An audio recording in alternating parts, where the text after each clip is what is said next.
Hello and welcome to Title Issues, the world's finest comic book podcast.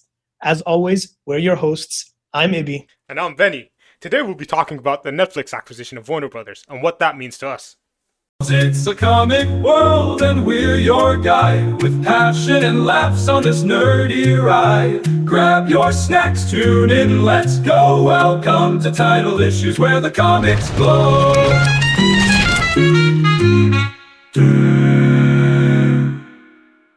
All right, so Netflix is buying Warner Brothers. Well, potentially. I don't know where they are in the process right now. Like, for a bit there, it was like, oh, it's going to happen. And then, like, other buyers came in, and it's like, there's a lot of confusion around this. I'm hoping you're going to, like, straighten this out for us today. Oh, 100%. Yeah, and I actually feel you know all the facts. You've got all the information.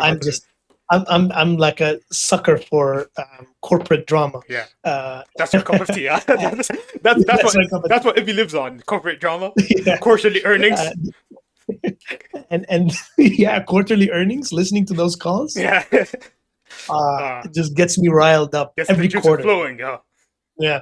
But yeah, there's actually a lot of buzz around this topic right now, and I feel like I kind of have a different opinion than what seems to be the kind of like majority opinion on the subject. So interesting. I'm super like happy about the fact that we decided to talk about this. I mean, I have mixed feelings. Obviously, I'm not a huge fan of Netflix, but I don't feel as negatively about this as most people seem to. All right. So, let's get into it then. So, the Netflix merger. Basically, the gist here is that Netflix is buying Warner Brothers for how much was it? The exact number I think ended up settling at $82.7 billion. That was the winning bid. And like, it's also like, it's good to clarify that Warner Brothers, prior to even like attempting to sell itself, wanted to split. And so they're not like in the best position right now.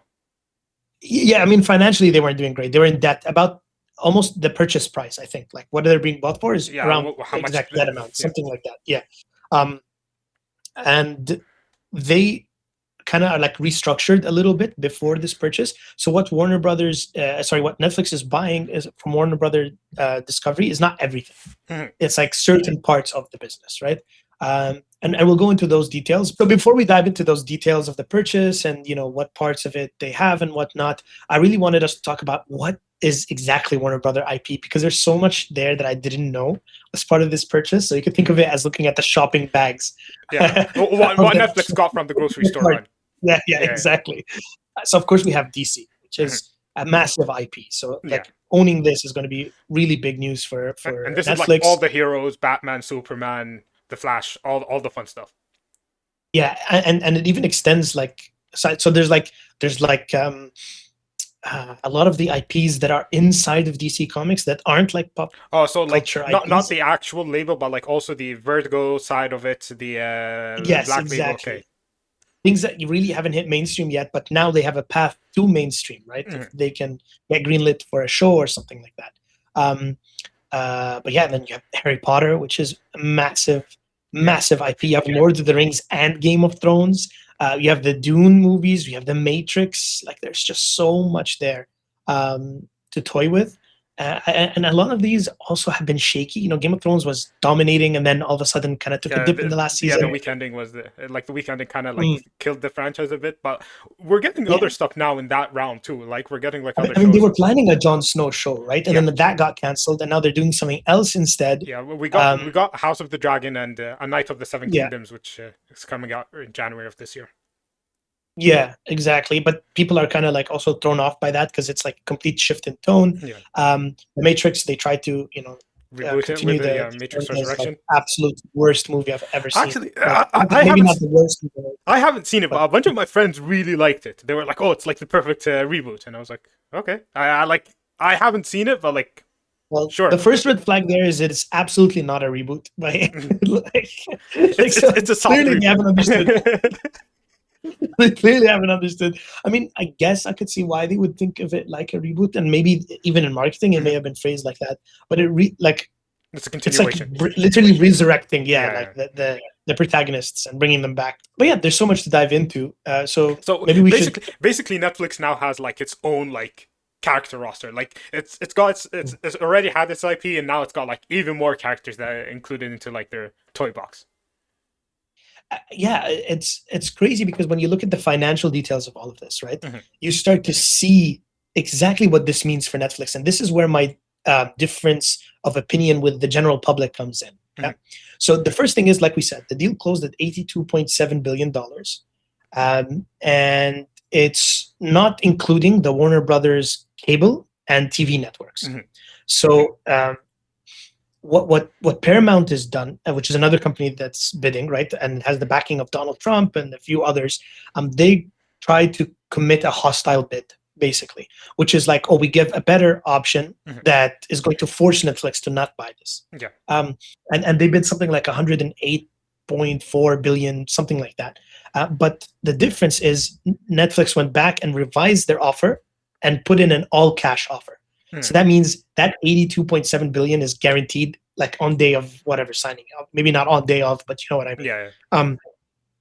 And so Paramount ended up being rejected something like 3 or 4 different times by Warner Brothers Discovery. Yeah, the board I think had like a 93% like unanimous decision, like rejecting Paramount. So Netflix won, like they've signed an agreement on that all cash offer deal, and also Paramount wanted to buy all of Warner Brothers, including their cable and TV networks.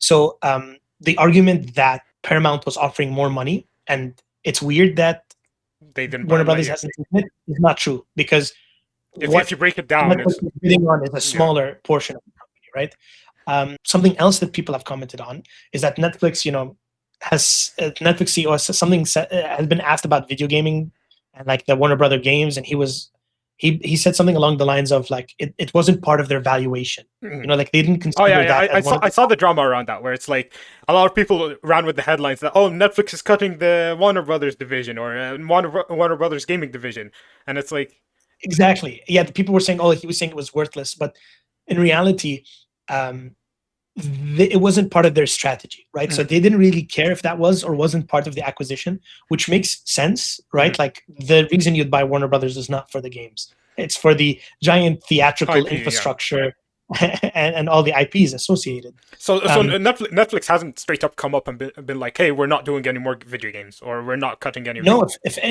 anything, they've said the opposite. They just said that, hey, this is not part of our strategy. It was not part of, like if it was removed from the offer, we wouldn't have really fought that hard for it. What they do with gaming is going to be outside their current strategic model, right? What that could mean is what Warner Brothers is already doing, right? Like taking some of their IP.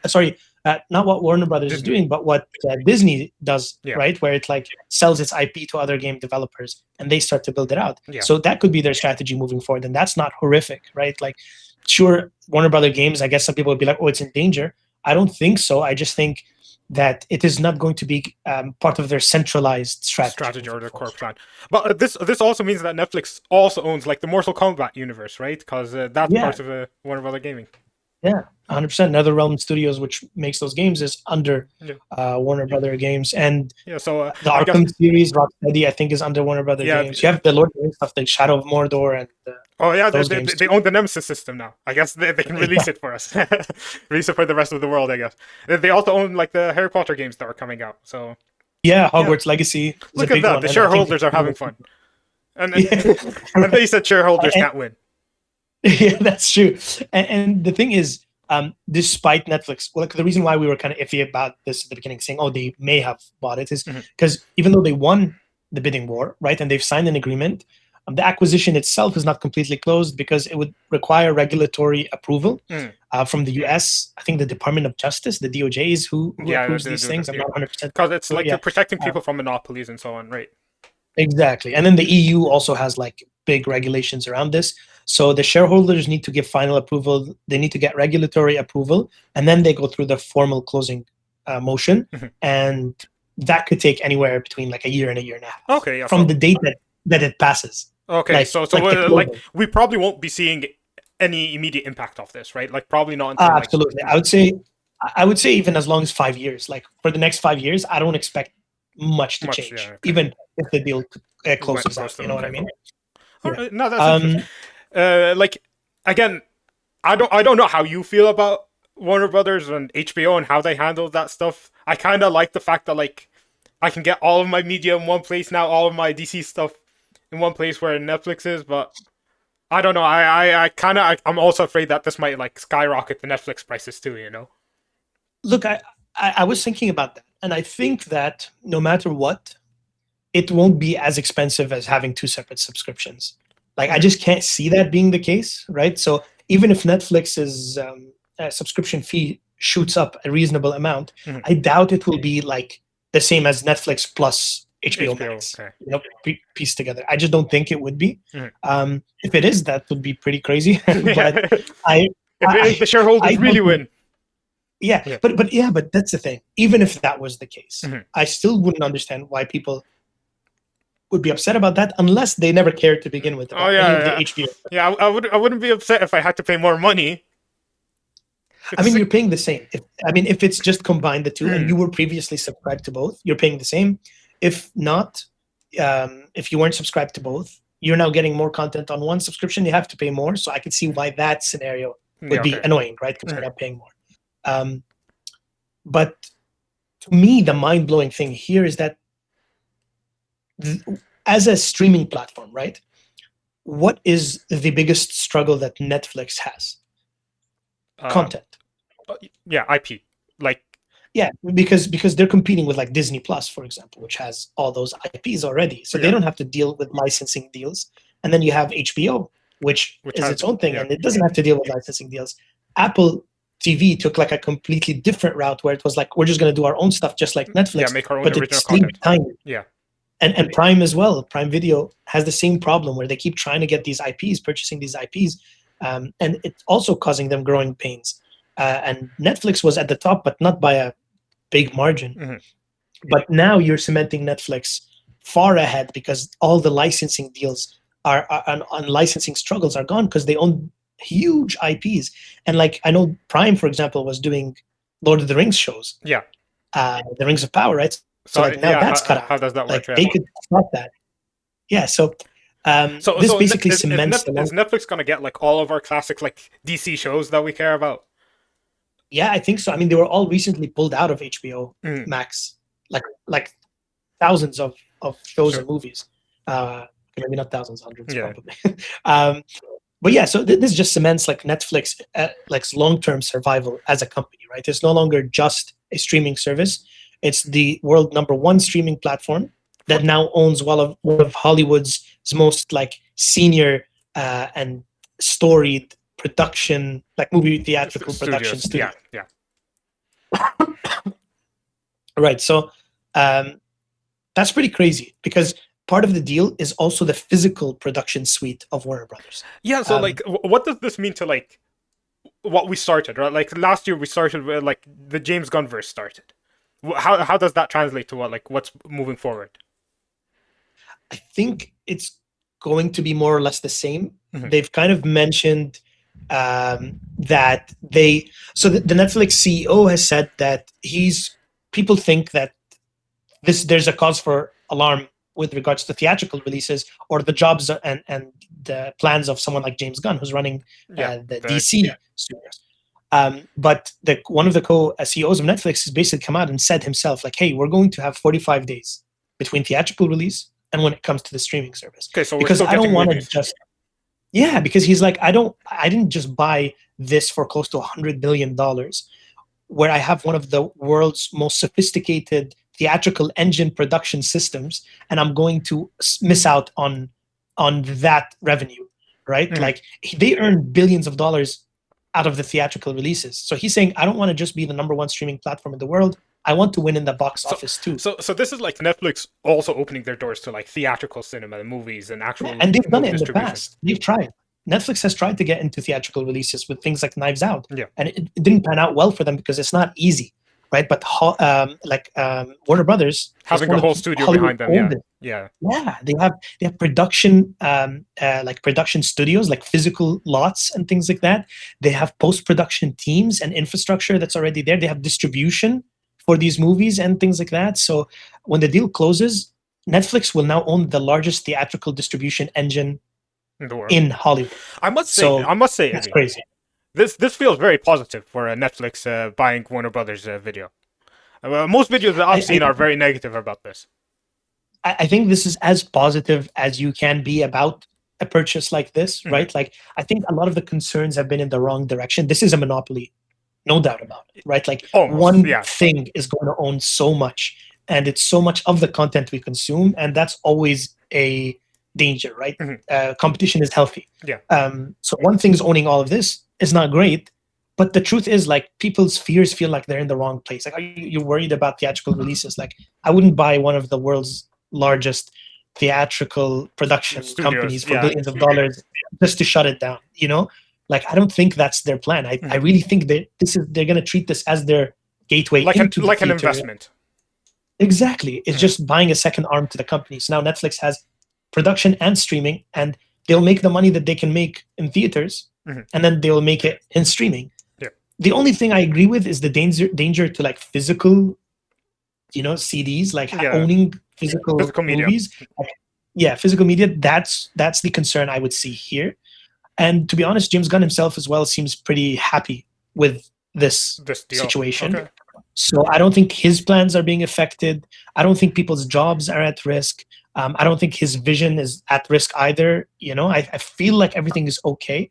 And I know that Netflix does not have the best reputation for show quality, and also they have a history of cancellations. Yeah, you know, with different things. So that can cause people some stress. Like, is that something that you think is a concern? Like, are you concerned about the quality and consistency? I'm worried about two things. I'm worried we either get, and there are two opposite extremes of the situation. Like, I'm worried that we either get too much content that saturates the brand. Like, we start getting, like, Batman Christmas specials, Batman Halloween specials, Batman crossing over with K-pop demon slayers, Batman, you know what I mean? It's just like a bunch of stuff that kind of like dilutes the brand. But I'm also worried on the other extreme where, like, Netflix just relies on the old stuff that they get and they stop producing newer stuff. It's like, oh, okay, we've got like the animated series and all the DC cartoons and movies and stuff. Let's just throw them out there and not worry about this anymore.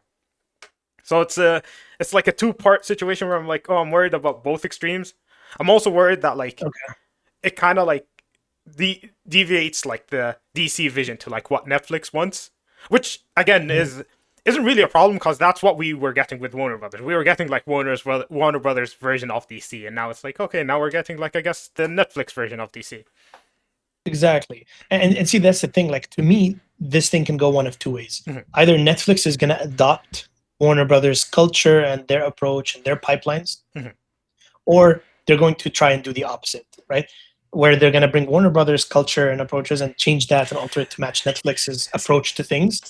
And I don't think it's going to be the latter. I think they're buying history and wisdom. I don't think in a space they don't understand. Here's the thing: if that history and wisdom was working, Warner Brothers wouldn't have had to sell itself. You know, like, Warner Brothers was in debt; it was kind of failing. You know what I mean? But this was the most successful year in Warner Brothers, like, for a long time. Like, this, relative history, right? Like, in the recent history. Yeah. And I think the changes, like with James Gunn and Peter Safran coming in, like, I just think there's a solid plan in place. I think Netflix is going to alter a few things for sure, right? Like, it's not like you said, they're not buying something that is thriving; they're buying something that is dying. But overall, I think the approach that Warner Brothers takes from a theatrical release perspective, like from the theater production side, I don't think they're going to touch that. I think they're probably going to alter strategy in terms of, like, the type of content that is being released. And at the end of the day, the question is, will the shareholders be happy? And that's what we care about on this. That's what we care about, right? That's what we care. Are the fat cats getting fed? Are the fat cats getting fed? Yeah. Look, honestly, the optimist in me says, hopefully things go. This is going to work out. I want to see more Batman content, not too much, but, like, I want to see more of my character, more of the characters that I like, more media, and have it be accessible and stuff, right? And it's like the optimist honestly in us. One of the companies bidding was Universal, and I would have loved for Universal to win this bid simply because I want, like, a Godzilla versus Superman. I mean, sure, 100%, but well, actually, I think Warner Brothers owns the MonsterVerse, so I think they own Godzilla. They already do. Okay, cool. Yeah. So we might get that. But I wanted to see more like the theme parks. Like we have Disney, right? Yeah, Which, yeah. like Six owns Flags did. Universal Six Flags did has- like a DC thing a while back. yeah, right? yeah. There's also like a thing in Abu Dhabi where it's like Warner Brother World or something. It's like an indoor. In the theme But park. I really want like a Disneyland Style, yeah. scale, Yeah. DC like stuff. That would be cool. But yeah, anyways, I'm cautiously optimistic. All right. So And I think the next step for us is let's talk about a few things that we think we'd want to see like fit into Netflix's portfolio yeah. that they would do. Maybe not as much as like what we'd be excited about, but like what do we think like they would do? You know, like what does fit into that Netflix strategy portfolio? Okay, so not what we want to see, but more of what do we think Netflix would do? Yes, exactly. Okay. Do we want this to be positive or it's kind of a mix of both, right? Do we want this to be positive or do we want this to be like, oh, Netflix, like the Netflix adaptation curse, you know, where it's like you have a picture of the comic and then what is and then like Netflix addict? Just like change the race of everyone. Every character, yeah. No, I mean, we'll do it like as let's keep it honest as let's we keep can. It positive. Let's keep it positive. I mean, yeah, it's gonna have a positive note at the end because, like, we're talking about it in a like best case scenario. Yeah, like right? Who wants to talk about a negative world? We and the thing is, like, exactly, and like if you're watching us on YouTube and not listening to the podcast as a podcast, you'll see we have an animated image of James Gunn. I think this is from Creature Commandos. This is from Creature Commandos. I think it's from Creature Commandos. Yeah. So one thing that James Gunn himself mentioned is that the animated movies and shows are going to be tied into the DCU. Some of them, right? The ones that aren't Elseworld stories. Yeah. So that's something similar to like how Creature Commandos is tied into the current the current DCU. Gunverse. And so to me, I would love to see a DCU like animated universe, similar to like the DC animated universe, like the Bruce Timmverse, you know. But to see one like the whole world fleshed out in animated form, where you know, like we're getting shows about. Do you want that connected to the actual movies or like just? Not connected per se, but like give us a background. Like this DCU is not starting at a certain timeline. Yeah, right? Like it's like when Superman started, like the first scene of Superman was like, oh, 3,000 years ago, the first metahuman showed up, and then like 300 years ago, this happened. So it's like the universe has been lived in. Like there's other characters in there besides what we've seen so far. Exactly. So I'd love to create like some kind of like universe that's lived in, and we're getting parts of this like puzzle filled in at separate times, and it's okay. But at the end of the day, everything is within a certain universe. Some of the stories are being told in animation, some are being told in live action.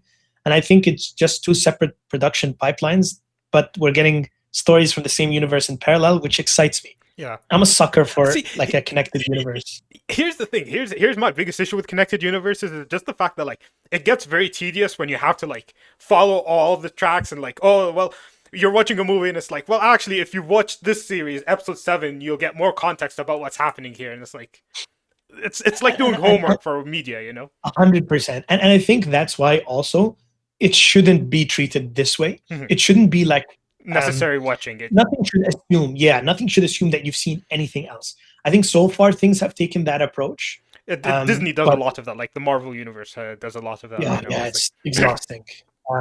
But Superman kind of the Superman movie kind of like averted that by just giving us a lot of like literal exposition. Like, hey, metahumans have been around, they know about this. Yeah. Kryptonite is a thing. Like some of it was like they literally told us, and some of it was shown to us like indirectly too, right? Like implied within like the show and stuff, within the movie and stuff, Maybe there's a balance there, but I feel like if Warner Brothers and gets purchased by Netflix, it's the perfect opportunity to kind of mix that. And I think in animated form you can get away with a lot of different tones. You know, like you can have like the serious animated stuff, you can have the funny like sitcom-ish animated stuff. I think that would be super fun to see. And I feel like animated form serves it best. Like in my opinion, I do love animation a lot. Like you can get away with, like you said, you can get away with stuff in animation that you really can't get away with in live action. Even when it comes to like costumes or even the literal script, like you can say stuff in animation that wouldn't sound as cheesy if you said it in like live action. So yeah, I'm kind of looking forward to that. One thing that I did want to mention in the previous section about like Netflix's acquisition of DC and what that means is there has been this mandate from Netflix where they're like, hey, make our shows a bit more second screeny, where it's like you can watch the shows while being on your phone. And that's why Netflix has a lot of this show don't tell. Like they Yeah. they tell don't show type of stuff where it's like, hey, if you guys weren't paying attention while this was happening, this is what we're doing right now. And Yeah. I don't. Are you watching? Yeah, are you watching? Like this is happening right now. Like so, it's like I don't know if like I kind of want Netflix to move away from that, but like Yeah, that's a fairly good point. Like in terms of like strategy for content, and I think that's where like someone like James Gunn being involved is going to Mhm. help shape what that looks and feels like. It'll be good, I feel like, to have a bit of both, because I feel like maybe a little bit of that Netflix approach will help people jump in wherever they want to, Mhm. right? Because it's going to be like, yeah, in this show where we said all this, and this movie, this is where we're gonna do it. You know what I Yeah. mean? Or like vice versa, whatever. I don't know. I feel like maybe it could work, like a healthy balance. It's just so hard to pinpoint what that's going to look like or look and yeah. feel like. But I definitely feel like if I was in the kitchen cooking with James Gunn and Netflix team on like creative direction, I feel like an animated universe is definitely something on you the wanna see. top of that list. Yeah, I think this is definitely something, I don't know, just feels like up Netflix's alley. And either in live action or animated form, Gotham Knights. I think there's just, I know that they Oh, tried to do a the TV show. about it. Yeah. Yeah. I haven't seen it, and Oh, I don't think it's- I ever will. I have. It's not as bad as you think. And like Really? it's they do some stuff in it. They do some they take some liberties with like Joker's daughter and shit, Joker has a daughter? forgot what the main character's name was. It's basically Bruce Wayne's adopted son. He's not really like it's none of the Robins that we know, but like it's his new adopted son in that show. Yeah, I did not even know that. That's crazy. It's like a completely different thing. it's like Then they 16 video game. episodes. It's a lot of like fluff, but there are some cool concepts in there. Interesting. Not worth watching though, but like it's fun. Okay. I was just gonna ask you. That was gonna be my next Yeah, question. like if you have 16 hours to kill, sure, go ahead. I don't think so. I guess for me, then this is like video game, right? Like Yeah, a yeah. spin-off of the video game, or like some. When you say is Gotham this Knight, something- you're talking about like the Bat family, the actual Robins. Yeah. I feel like this could also integrate like the battle for the cowl like storyline, Mhm. and from the comics, from when Batman was presumed Yeah. dead, and then everyone was like fighting for the cowl. I feel like maybe like An adaptation baby. of that, or like a baby of both. You know? like what do you want to see here? Do you want to see something along the lines of the Wayne family adventures, where it's like a lot of just slice of life? You get like cuts on like the Robins interacting with each other, all the Bat kids interacting with the like a lot more just the family life, or do you want to see like more of like what they do in the comics, where it's like, oh, these are the Robins and the Robins are out there doing their thing, and each Robin has his own case that they're dealing with? I think I would treat this like a Game of Thrones, where like the throne, the Iron Throne, is Gotham, like being Gotham's protector.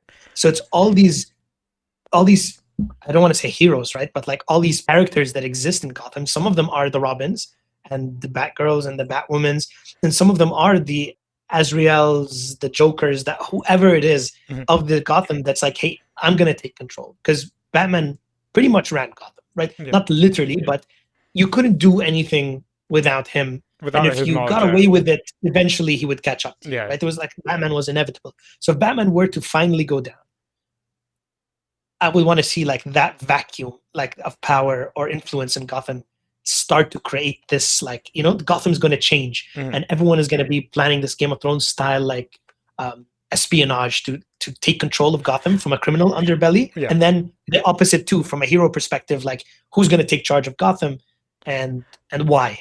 Mhm. You know, like who's going to carry on that Yeah, Bruce's legacy? I think the way the comics are going right now, like it's more of a collaborative effort from the hero side, from like the Bat family, where it's like, oh no, we've got to step up to fill up the gap that Bruce has left off.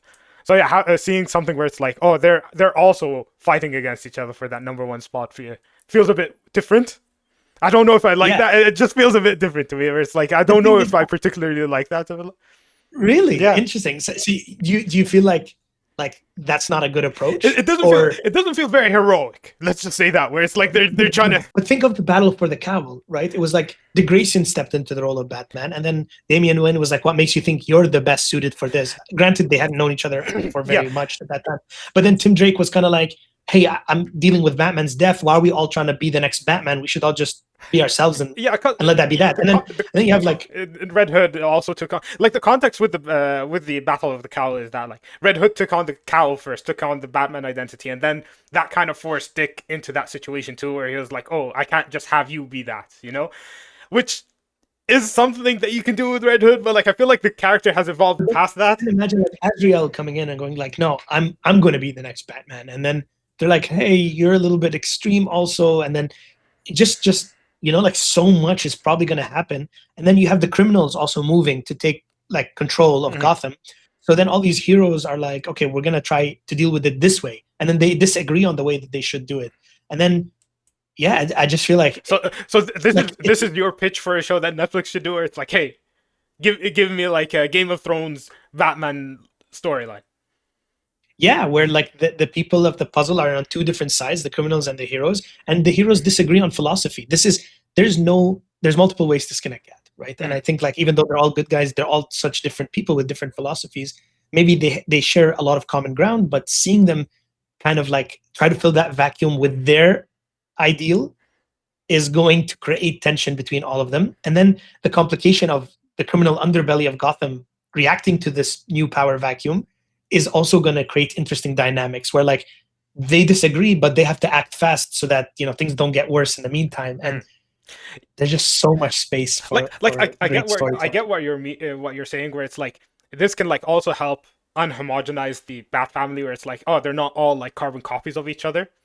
But like I also feel like we've grown past that part in the comics, you know, where it's like the characters have developed past that point where it's like they're all fighting for the cowl anymore, you know. It's like and like that's the thing, right? This isn't like, this is an Elseworld story, and it's not even, it might not even have the same actors or actresses, you know. It's just meant to be like, what would Gotham look like if Batman was gone suddenly, like an unexpected departure of Batman. I think that's the key inciting incident there. And I think this, like you said, is a good opportunity to characterize all these different characters as individuals. And it's a great thing for someone who maybe is interested in this world but doesn't know much about it. Like you said, this is what you want. Dead horse beaten like in comics for a long time. But as like a show on Netflix, you know, I think it would reach a new audience. And I feel like this is how I would pitch it, or think Netflix would do it. Is there a way you would spin this differently? Spin this differently, yeah, of course. You can have like what we see, where it's like, hey, this is either go with a Wayne's family version of events, where it's like, hey, these are what the Bat family do on their spare time, and just show what the family is and like how they interact with each other and so on, and have it like be just a slice of life, not that action heavy. Or give it like what we see in the comics, like a reality TV show, like a reality TV show, keeping up with the Waynes, keeping up with the Waynes, Big Brother Wayne style. Or you could give it, the other side, where it's like, hey, each family member is dealing with their own crime, and maybe by the end of the season, the crimes interact. You know, or it's like, oh, it turns out that it's a bigger plot or a bigger picture. Which, again, if they do that, it's probably going to be the Court of Owls, which I don't want to see again for like the 10,000th time. Yeah, 100%.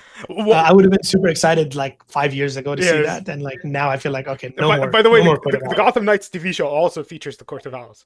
Oh, okay. if you're down for that, it's like, honestly, at this point, I'll take anything over the Joker. Yeah, please, no more Joker.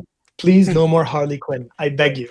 Yeah, when adapting Batman, it's one of three stories. It's either Two-Face, the Joker, or the Court of Owls. So pick between one of those three. Yeah, we gotta step away from that. One thing that I do want to see is the Beyond universe. I want to like either pick up where the show ended, or give us a new adaptation. There were talks about a Beyond universe movie at some point. Yeah, I mean, there was like a pitch literally made by the studio that made the Spider-Verse movies. Yeah. So it was like similar animation style, similar like vibe, and I think that would be great, because I really think Batman Beyond is like DC's version of Spider-Man to some extent. Yeah. Like, he's young, he's trying to balance like a love life and social life with the duties of being the new Batman, and having like old grumpy Bruce being involved would be so funny. I'd bring back someone like Ben Affleck or George Clooney, like, you know, like a seasoned like Batman actor to play that role would be so cool, even if it's in animated form. Yeah, it's just like I do like that world too. It's like a cyberpunk Gotham. It's Mhm. called Neo Gotham, right? And it's like Would you want that like in animated form then, or would you like to see that in live action? That's an interesting question. I think I'd love animated. It's just because Mhm. like a lot of the characters are very wacky. Like you've got the Joker gang, you've got Silk, you've got Ink, Echo. Like all of those characters feel like they lend themselves more to the animation part of this. Also, it's like it feels like 100%. it would be a bit too expensive if you do it as a live action show. Yeah, especially with like you said, like Neo Gotham, Yeah, like and like the tech of the Bat suit. Batman. Yeah, the Batman Beyond Yeah, suit. it's just crazy.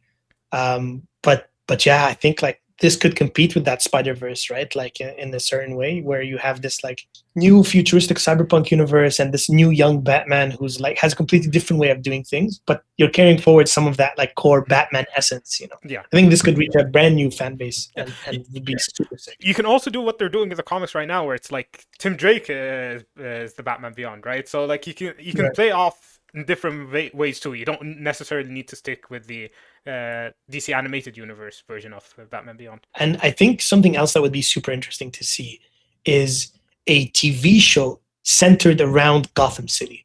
So, like, to see it from the perspective of criminals, citizens, GCPD, like a cast of characters that play different roles. Like, maybe some of the What characters are criminals, some of them are citizens, some work at the GCPD, wasn't there rather than any superhero or supervillains. wasn't there a show that was pitched like that for that tied into the Reeve? Robert Pattinson? Yeah, the Chris, the Reeve? Reeves universe. I mean, Penguin was kind of like that. And then you also had the Gotham TV show, which was kind of Kind like of, that. but I think they also pitched like a GCPD TV show where it's Yes, that I had heard that was pitched, but for me, this one is like it's almost telling multiple stories. Like the Gotham is the character, Mhm. the city itself is the character, and you have multiple stories within it.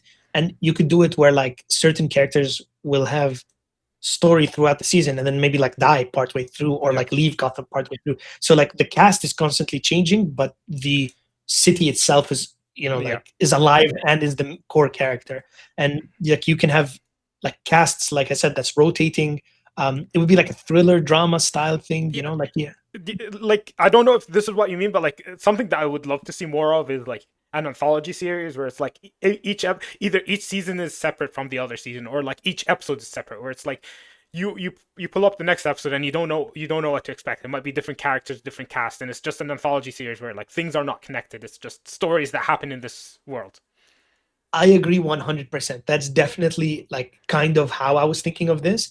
I more so wanted like the reason maybe I avoided saying anthologies because I wanted to craft a story, or like what I would want to see is a story crafted around the city. Something is happening to the city. Mhm. Like let's say some big overarching disaster. I think that's a plot line that gets resolved either at the end of the season or at the end of the show. Exactly.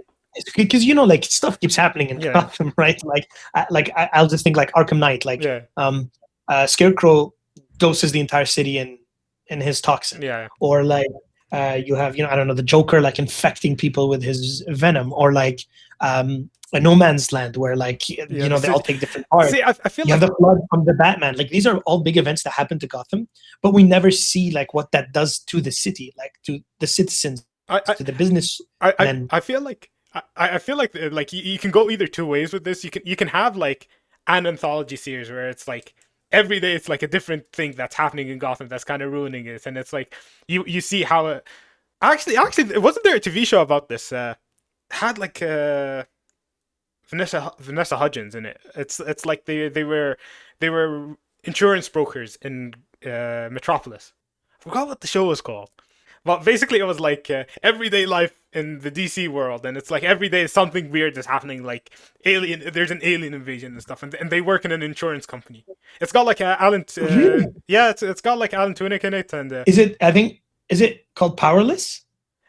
does it have Vanessa? I kind of don't remember what the show was called, but like it came out in like 2015, 2016. Yes, Powerless. Yeah, 2017. 2017. Yeah. Powerless is an American sitcom television series developed by Ben Queen that aired in NBC on February 2nd to April 20th of 2017.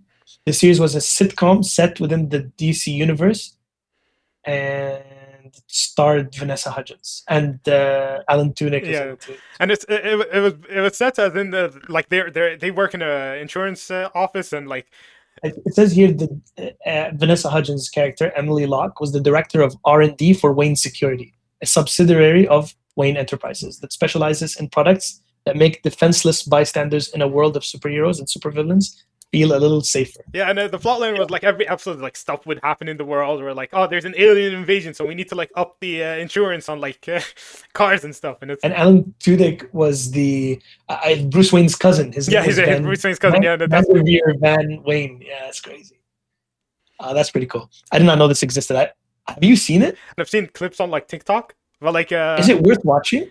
That seems so interesting. It seems really funny, but like it got cancelled. Apparently, they didn't get that many views. But like, that's. I mean, I didn't even know it existed. Yeah, like that's crazy. It's a comedy too, so it's up my wheel. Cool. I'm definitely gonna give that a watch. Yeah, but on the top, yeah, go ahead. If Netflix buys this, I want to see this on the Netflix roster, right? Like, hey, that would be great. Maybe it might get a revival. You never know.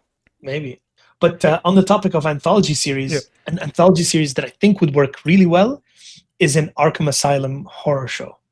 I think having this be an anthology series where you could do like either seasons or like an episode per episode based on different inmates and their stories. Cool. And you can make it like, you can make it like tragic, like very like tragic case study of all these different like inmates, like these prisoners. And every now and then it'll like every episode or every season, whatever, will focus on someone else. And their stories, how they got here and so on. Exactly. Their encounters with the bats. How they interact. Yeah. Like the politics inside the asylum. And I think it would be a great way to close off or enrich the before and after stories of villains that appear in DCU movies. You know what I mean? Like you have Lex Luthor like put in prison. Okay, let's say what happened in prison? I mean, he wouldn't be placed in Arkham Asylum, but like that's what I'm saying. I think we got like a glimpse of that in Peacemaker. Yeah, it was Peacemaker season 2. You see, like but like it was played more off as a joke there, as opposed to like, oh, this could be like its own series or. Yeah, but like that would be so cool to me to kind of have like this like anthology series where you have different villains coming in and out, and like maybe certain villains will appear like multiple times, but in different seasons, so you see them progress. Would it be similar to like Creature Commandos? How like every character there got their own like backstory, flashback. Like each episode had like a specific character that was focused on. Yeah, 100%. Like I guess it would be similar to that. And I'm also thinking, I don't know if you've seen American Horror Story. Yeah, I think that's it. Yeah, that show also had where it was like every season was a completely different story. Yeah.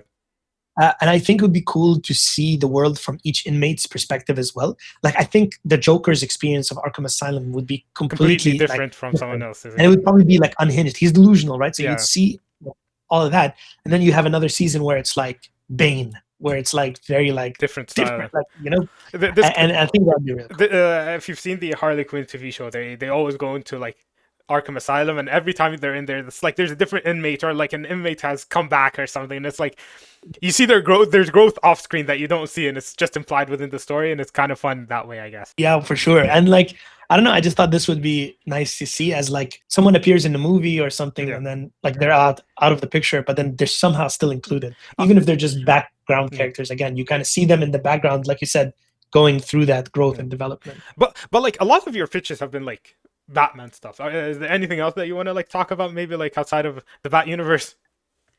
100%. I think that there was a TV show about life on Krypton. Yeah, I've seen that one. So that was canceled. I would love to see a second like jab at it, you know, like to kind of start the show basically talking about Krypton and Kryptonians, and then like obviously the penultimate like ending event of the series eventually would be the destruction of Krypton. But I would see this as like a political thriller. I'd see it compared. That's what Krypton was. Krypton was trying to be Game of Thrones, but like on Krypton before like Krypton started. But like also, it would be nice to get to see the Superman's family from like the Superman movie and see like their version of stuff. Maybe give more context to that like message they sent him. Yeah. Exactly. Yeah. So we could see what things are like there, and I think this could be very interesting. And like I said, to me, I'm thinking of it similar to like Andor, where it's like this like political thriller, like with espionage and stuff in the background. Like, why are people trying to like downplay what's going to happen to Krypton. What did happen to Krypton? Maybe the people. I mean, we already know Superman's parents are not evil, right? Like it's just they weren't like goody two shoes. Like we're so used to them being portrayed. So shedding more light on that, just showing what these characters are like. Exactly, you know, like maybe they're all gray. You know, there's no like white and black, like kind of good and bad. But challenging our perceptions of different characters. Exactly, or it could be even inverted. Like, what if? Yeah, like what if they kind of had a role to play in the destruction? Yeah, like I mean, maybe not that much, but you get what I mean. Like it would be so interesting to kind of like add more to the. I mean, we also have like Supergirl movie coming out in 2026. Yeah, so it would be great to see like her family and like what she was like, maybe even as a child during that time. You know. I don't know. I just think that's an interesting era to talk about. We already know there's like the one about the Amazonians. Yeah, there's Paradise Lost, which we're expecting to come out sometime next year, I believe, 2027. There's also we're getting Lanterns sometime this year too, which is gonna be cool. I do want to see like. But could you imagine? three shows running at once? Krypton, Themyscira, and Gotham. Yeah, just have have the big three as like their own TV show. And Themyscira could be like a fantasy kind of like medieval story. That's what they're going with. Krypton is this sci-fi political thriller, and then Gotham is this like horror, grimy, like detective story. That'd be cool. Yeah, one thing that I would want to see more of is less just everything being tied to the DC universe. Like, give us more Elseworlds. Let's see like other stories that don't need to necessarily follow a certain canon or a certain plot line. Like, let's see different interpretations, different like. Just because we're getting a Paradise Lost story doesn't mean that should be the only like Amazonian or Wonder Woman-esque story that we get, you know? 100%. I definitely agree there. And I also agree with the concept of like the Star Wars approach, where like everything is canon. Yeah. You know, there's nothing that isn't canon, but the things don't have to be related at all. Like they can be so far apart that like you will never see these intersect. You know what I mean? Like you just like the first metahuman, like the story of the first metahuman, or like the first time a metahuman arrived to Earth, like how did Earth respond? Like that could be a whole series, a whole movie by itself, and never really touch base with anything else, you know, and never has to even be brought up again. Like that would be cool. You can, but there's two directions at this. You can flesh out the verse, or you can just tell a different story of like a cool, like just because you have a good story, you don't need to like follow the canon. You can just tell a story and then have that be like its own separate thing. That, similar to like how they're doing with the Reeves Batman versus like what we're expected to see from James Gunn Batman. There's also been talks about rebooting the Zack Snyderverse as an animated series. No, that was shut down. That was shut down. Yeah. I don't think that's going to happen anytime. So a lot of the actors are also not interested. Ben Affleck has said something like, "I'm too old for this shit." Basically, you don't. Henry Cavill's like, "I'm busy doing my own stuff." Like you don't have to bring the like. My thing with the Zack Snyderverse is that I didn't like the universe, but I do like it as an Elseworld story, and getting like a continuation animation. Like you don't need to get the same actors, like, but just seeing how that verse would have played out would have been cool. I guess, in my opinion. 100%. I think it would be nice to maybe one day do like a conclusion, but I think it would be extremely difficult, like to have continuity. And maybe if they recast and continue, maybe like if you do animated, you like you can get like voice actors. Honestly, the Snyderverse fans would like go ape shit, like in a negative way, if it was recast and redone. I wonder if that's like it. I just can't see it working out, to be honest. You're right. Like, maybe as an animated film. Yeah, like as an animated series or film. Yeah, 100%. That would work. Yeah, that's what I was thinking. I don't think they'd spend that money to bring the actors back and like refilm and stuff. No. I feel like it's a lot easier to just animate and like conclude that story via like animation. All right, to conclude, are we excited about the Netflix merger? Well, it's not even a merger; it's a buyout, acquisition. Yeah, it's a buyout. I mean, look, if they do these kind of like interesting ideas that are new, fresh takes, approaches, don't retell stories we've heard a million times, and don't try and like redefine characters that we know and love, but rather tell their stories in new and interesting ways, then I'm super excited.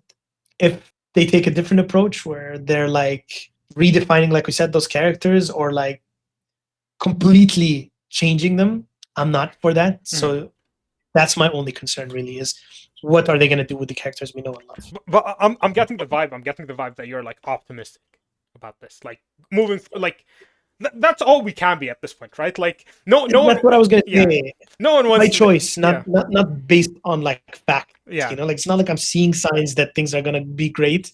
It's more so I'm choosing to have an optimistic view. Of Yeah, the it's future. like things are gonna happen anyways. Let's hope they happen well, you know. All right, yeah, I guess this is it for this week's episode. Any lasting remarks, Ivy?